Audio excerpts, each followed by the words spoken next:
Assalamualaikum warahmatullahi wabarakatuh. Bersua kita kembali bersama saya Mutaifah Adriana. Pada kali ini saya akan berkongsi sedikit mengenai cara-cara solat di kapal terbang. Jadi di kapal terbang dia ada dua ruangan di mana kita boleh lakukan secara berdiri dan secara duduk. Jadi yang pertama adalah di gambar rajah yang saya tunjukkan ni, di mana kebaikan dia boleh solat secara berjemaah dalam 3 atau 4 orang. Yang kedua pula adalah di mana tempat duduk. Yang saya tepuk ni tempat duduk. Di mana dia tak ada tempat ruangan untuk kita lakukan solat.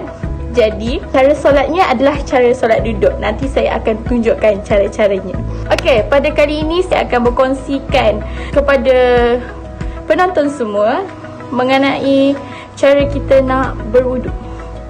Cara kita nak berwuduk dekat kapal terbang. Macam mana kita nak ambil wuduk? Nak kita pergi tandas ke? Tak perlu kita nak pergi tandas. Jadi kita just perlukan spray. Wanita pun boleh juga melakukan wuduk tu. Tetapi perlu mencari tempat supaya tidak terlihat oleh orang yang bukan mahram. Jadi jom kita tengok kaedah wuduk. Rukun-rukun wuduk ada 6, iaitu niat, membasuh muka, membasuh kedua tangan hingga ke siku, menyapu sebahagian kepala, membasuh kedua kaki hingga ke buku lali, dan terakhir sekali adalah tertib. Ini adalah cara-cara berwuduk semasa dalam penerbangan di mana kita perlu lakukan mengikut rukun sahaja. Niat perlulah pada awal membasuh muka. Lafaz niatnya adalah Nawaitu wudu'a lirfil hadasi ashari fadakhulillahi ta'ala. Sahaja aku berniat wuduk menghilangkan hadas kecil kerana Allah Ta'ala. Pastikan basuhan anggota wuduk hendaklah meliputi keseluruhan anggota dengan cara mengalirkan ke atasnya.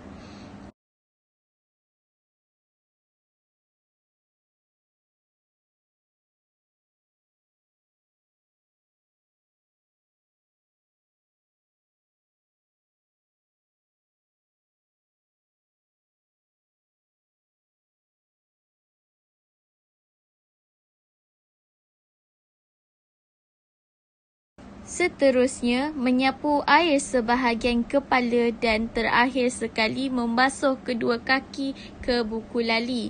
Ini adalah cara kita berwuduk semasa kita berada di kapal terbang.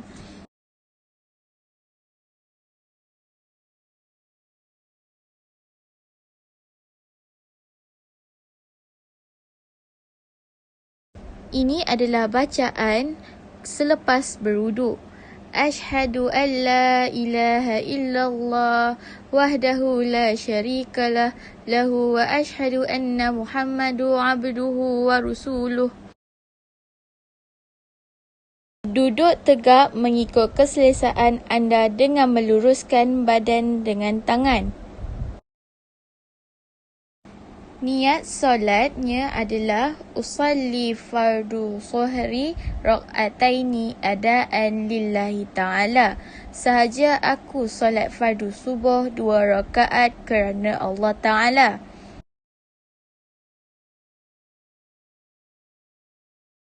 Mengangkat takbiratul ihram. Allahu Akbar.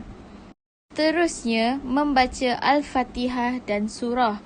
Dalam keadaan duduk, letakkan tangan kanan ke atas tangan kiri.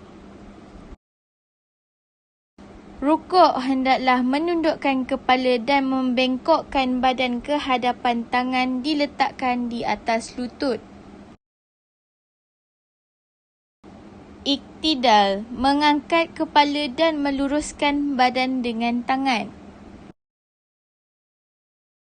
Sujud, menundukkan kepala dengan keadaan badan dibengkokkan sekadar yang termampu.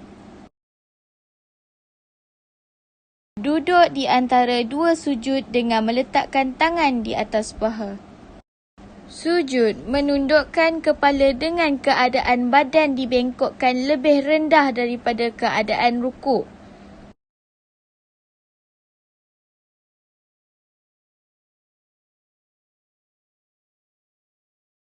Membaca Al-Fatihah dan surah dalam keadaan meletakkan tangan kanan ke atas tangan kiri.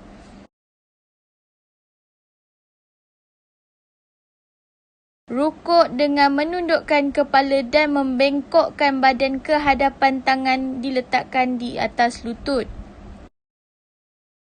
Iktidal, mengangkat kepala dan meluruskan badan dan tangan. Membaca doa kunut.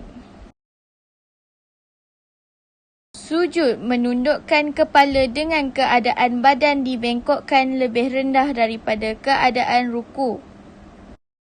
Duduk di antara dua sujud dengan meletakkan tangan di atas paha. Sujud menundukkan kepala dengan keadaan badan dibengkokkan lebih rendah dari keadaan rukuk. Duduk tasyahud dengan meletakkan tangan di atas paha. Membaca tahiyat dalam keadaan meletakkan tangan di atas paha. Membaca selawat dalam keadaan meletakkan tangan di atas paha. Memberi salam. Tertib. Sampai di sini saja perkongsian saya mengenai cara-cara mengambil wuduk di kapal terbang dan cara-cara mengerjakan solat di kapal terbang. Yang baik datangnya daripada Allah Subhanahu Wa Taala, yang buruk atau kelemahan daripada diri saya sendiri. Saya sudahi dengan wal taufiq wal hidayah. Wassalamualaikum warahmatullahi wabarakatuh.